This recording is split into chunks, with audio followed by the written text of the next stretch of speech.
Bien-aimés dans le Seigneur Jésus-Christ, bonjour. Je bénis Dieu pour ce nouveau jour qui nous permet de voir. Que le Saint-Esprit de Dieu soit au contrôle de ce moment de méditation, que le Saint-Esprit de Dieu te parle au travers de sa parole ce matin. Que Dieu dispose ton cœur à l'écoute et à la compréhension de sa parole ce matin. Ce moment est scellé. Toi-même qui es à l'écoute, tu es scellé dans le sang précieux du Seigneur Jésus-Christ. Que Dieu te visite puissamment pendant ce moment de méditation. Au nom puissant du Seigneur Jésus-Christ. Amen. Bien-aimés, aujourd'hui, nous continuons notre méditation qui porte sur le thème principal, les caractéristiques du véritable disciple du Seigneur Jésus-Christ. Aujourd'hui, c'est l'épisode numéro 4. Épisode numéro 4. Aujourd'hui, la caractéristique que nous allons étudier est la suivante. Le vrai disciple du Seigneur Jésus-Christ est toujours prêt à porter l'opprobre ou la souffrance du Seigneur Jésus-Christ. Le vrai disciple du Seigneur Jésus-Christ est toujours prêt à porter l'opprobre ou la souffrance du Seigneur Jésus-Christ. Lisons dans la Bible, Matthieu chapitre 10, versets 24 à 25. Matthieu chapitre 10, versets 24 à 25. Nous lisons. Le disciple n'est pas plus grand que celui qui l'enseigne, ni le serviteur supérieur à son maître.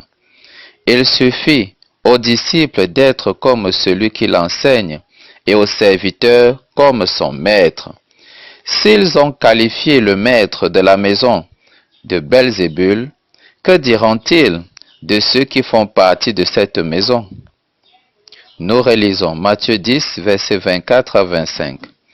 Le disciple n'est pas plus grand que celui qui l'enseigne, ni le serviteur supérieur à son maître.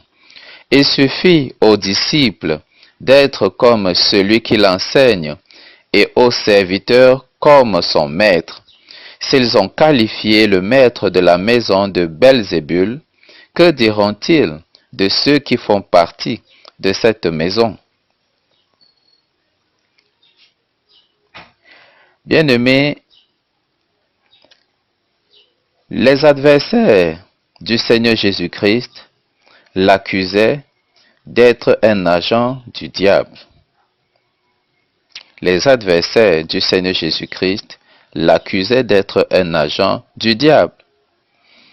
Et le Seigneur Jésus-Christ, dans ce passage-ci, attirait l'attention de ses disciples en leur disant que le disciple n'est pas plus grand que son maître et que le disciple qui veut être comme son maître doit avoir en conscience que si lui, le Seigneur Jésus, le maître, a été qualifié de Belzébul, alors eux qui sont ses disciples, qu'ils sachent que eux aussi seront qualifiés de Belzébul. Donc, les adversaires du Seigneur Jésus l'accusaient d'être un agent du diable. Lisons encore Matthieu chapitre 12, versets 24 à 27, pour être davantage illustré sur ce point. Matthieu chapitre 12, versets 24 à 27. Nous lisons. Les pharisiens ayant appris ce qu'on disait de lui, déclarèrent: si cet homme chasse les démons, c'est par le pouvoir de Belzébul, le chef des démons. Mais Jésus, connaissant leurs pensées, leur dit: un pays déchiré par la guerre civile est dévasté.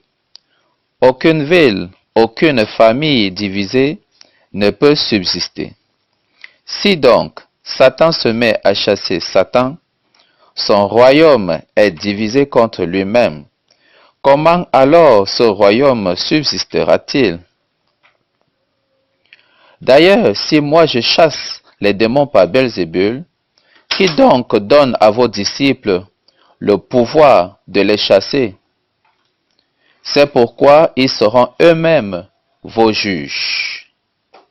Nous relisons Matthieu chapitre 12, versets 24 à 27 pour une bonne compréhension. Les pharisiens ayant appris ce qu'on disait de lui, c'est-à-dire ce qu'on disait du Seigneur Jésus, déclarèrent: si cet homme chasse les démons, c'est par le pouvoir de Belzébul, le chef des démons. Mais Jésus, connaissant leurs pensées, leur dit: un pays déchiré par la guerre civile est dévasté. Aucune ville, aucune famille divisée ne peut subsister. Si donc Satan se met à chasser Satan, son royaume est divisé contre lui-même. Comment alors ce royaume subsistera-t-il? D'ailleurs, si moi je chasse les démons par Belzébul, qui donc donne à vos disciples le pouvoir de les chasser? C'est pourquoi ils seront eux-mêmes vos juges. Nous voyons dans ce passage que le Seigneur Jésus est traité de Belzébul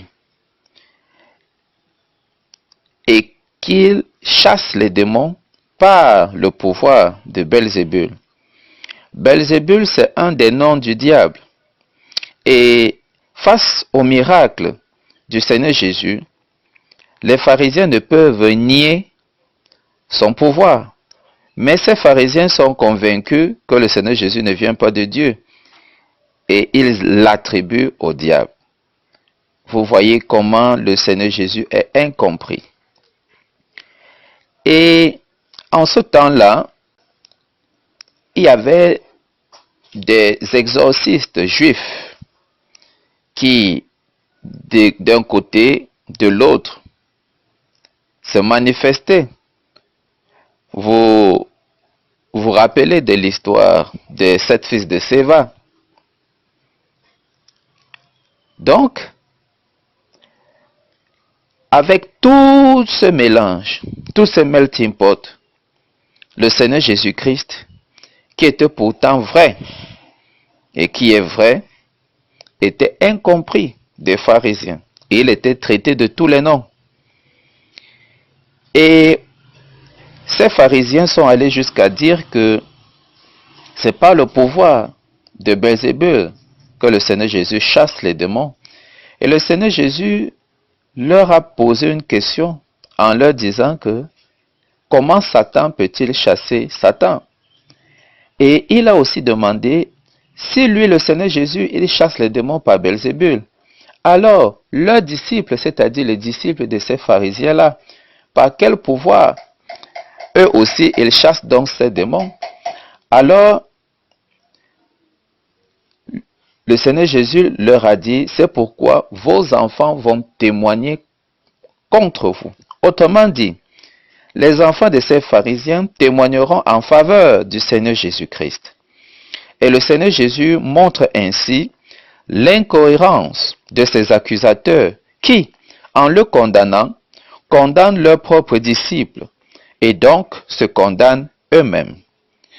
Bien-aimés, voilà les adversaires du Seigneur Jésus qui l'accusent d'être un agent du diable, d'avoir un démon et même d'être fou. Oui, les gens sont allés jusqu'à accuser le Seigneur Jésus d'être fou. Nous allons lire Jean chapitre 10 verset 20. Jean chapitre 10 verset 20. Beaucoup disaient, il a un démon en lui, c'est un fou. Pourquoi l'écoutez-vous? Relisons Jean chapitre 10 verset 20. Beaucoup disaient, il a un démon en lui, parlant du Seigneur Jésus. C'est un fou. Pourquoi l'écoutez-vous? Et les gens n'ont pas seulement traité le Seigneur Jésus de fou, ils ont même traité le Seigneur Jésus d'être le diable en personne. C'est ce que nous avons vu dans Matthieu chapitre 10 verset 25. Alors, si les pharisiens, si les gens peuvent dire cela du Seigneur Jésus, qui est pourtant la vérité, qui chasse les démons par la puissance de Belzébul, qu'il est le démon en lui-même, qu'il est fou, si les gens peuvent dire cela du Maître, alors combien de fois pour toi, pour moi, qui sommes disciples du Seigneur Jésus-Christ? Alors, nous comprenons que si le Maître, notre Seigneur Jésus, a été traité ainsi, les gens traiteront les disciples comme ils ont traité le Seigneur Jésus. Le Seigneur Jésus a été incompris de ses contemporains. Il a été mal compris par eux et il a été maltraité par eux. Ainsi, toi, moi, qui sommes disciples du Seigneur Jésus-Christ, si nous sommes véritables, c'est-à-dire des disciples qui vivent dans la vérité, qui annoncent la vérité, parce que le monde n'aime pas la vérité, alors nous aussi, nous serons incompris, mal compris et maltraités. Bien-aimé, je dis bien, si tu es un véritable disciple du Seigneur Jésus-Christ, sois prêt à porter l'opprobre, les souffrances du Seigneur Jésus-Christ. Parce que le Seigneur Jésus-Christ a été incompris, mal compris et maltraité. Toi et moi, si nous sommes des disciples véritables, qui annoncent la vérité, qui vivons dans la vérité, alors sache que toi et moi, nous serons aussi incompris, mal compris et maltraités. Pour mieux nous comprendre sur ce plan, lisons Matthieu chapitre 5, versets 10 à 12. Matthieu chapitre 5, versets 10 à 12. Nous lisons. Heureux ceux qui sont opprimés pour la justice, car le royaume des cieux leur appartient.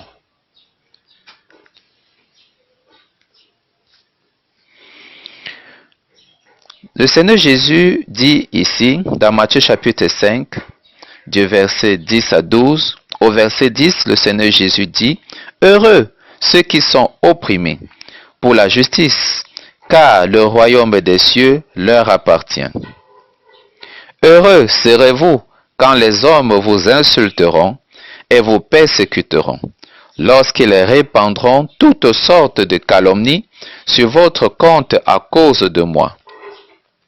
Oui, réjouissez-vous alors et soyez heureux, car une magnifique récompense vous attend dans les cieux. Car vous serez ainsi comme les prophètes d'autrefois. Eux aussi ont été persécutés avant vous de la même manière. »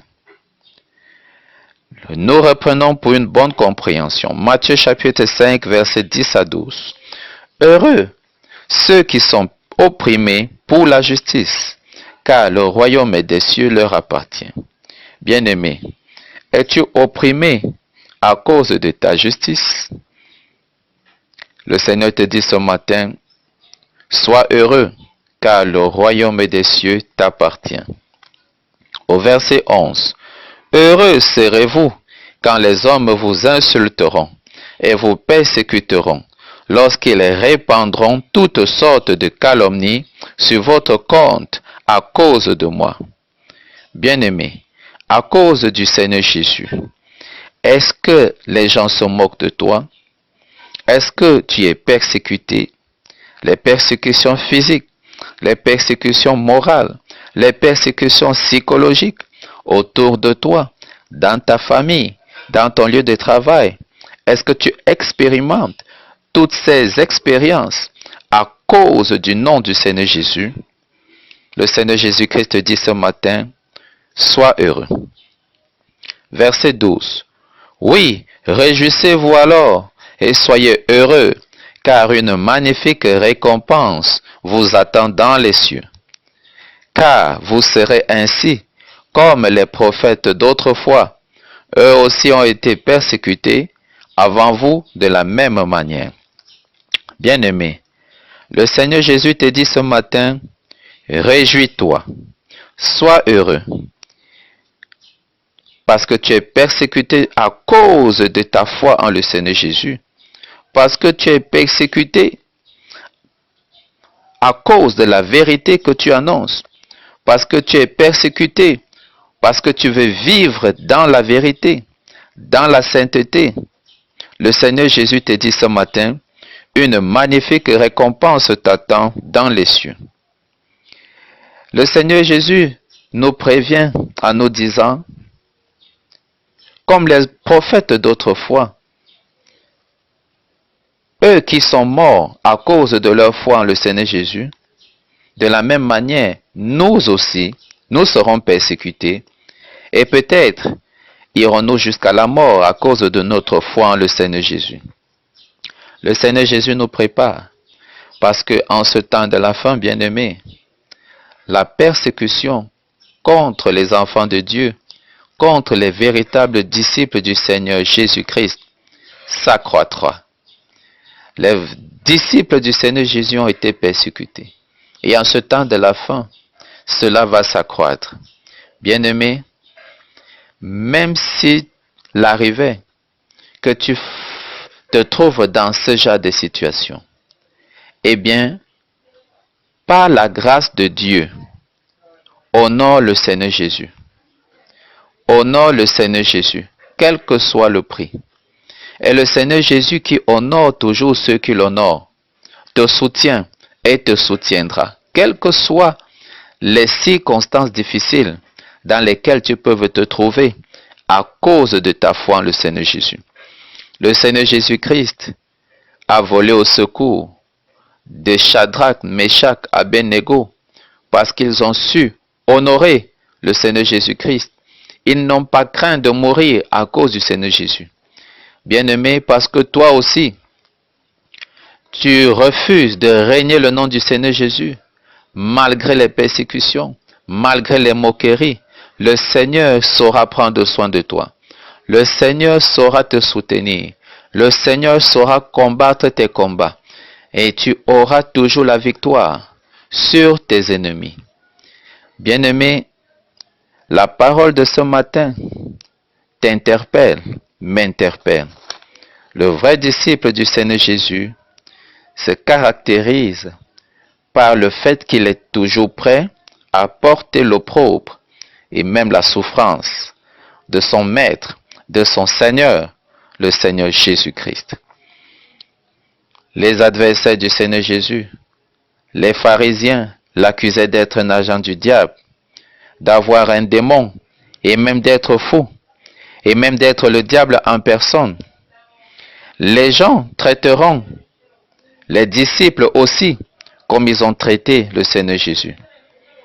Le Seigneur Jésus a été incompris, mal compris et maltraité à cause de la vérité. Toi, si tu es un véritable du Seigneur Jésus, sache que toi aussi, tu seras incompris, tu seras mal compris, tu seras maltraité. Mais le Seigneur Jésus est notre force, il est notre soutien. Il saura nous soutenir, il saura te soutenir. Aussi longtemps que le Seigneur Jésus-Christ est fier de ton travail pour lui, va de l'avant. Va de l'avant. Que la grâce du Seigneur pour aller toujours de l'avant descende sur toi, bien-aimé, au nom du Seigneur Jésus. Que la grâce du Seigneur pour surmonter les tentations, surmonter les persécutions, descende sur toi en abondance. Reçois ces grâces. Reçois ces grâces. Reçois ces grâces. Reçois ces grâces. Reçois ces grâces. Au nom puissant du Seigneur Jésus-Christ. Dieu saura toujours confondre tes ennemis. Et Dieu saura toujours combattre pour toi et te donner la victoire. Va, bien-aimé. Porte l'opprobre du Seigneur Jésus. Accepte les souffrances à cause du nom du Seigneur Jésus.